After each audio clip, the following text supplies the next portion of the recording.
তো বন্ধুগণ, আমি এখন আছি চায়নাতে, হুয়ান সিটিতে। হুয়ান সিটি সবচেয়ে পুরানো city R old city are popular city. কারণ তোমরা জানো, লাস্ট যখন তোমার হচ্ছে করোনা 2019-এ আসে, তো তখনই হচ্ছে হুয়ানের নাম আসে।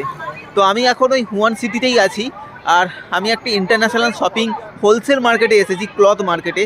তো দেখতে পাচ্ছ পেছনে এই ক্লথ মার্কেটটা কতটা বড়, ফুল। এখানে ঘুরতে গেলে মিনিমাম 2 দিন টাইম লেগে যাবে। তো এখানে হোলসেলে সব কিছু জিনিস বিক্রি হয়, মার্কেটের দাম থেকে একটু কম পাবে তুমি এখানে হোলসেলে আসলে। তো খুব বড় হোলসেল মার্কেট ছিল। আমি ওখান থেকে জাস্ট এইমাত্র বেরোলাম, দেখতেই পাচ্ছ।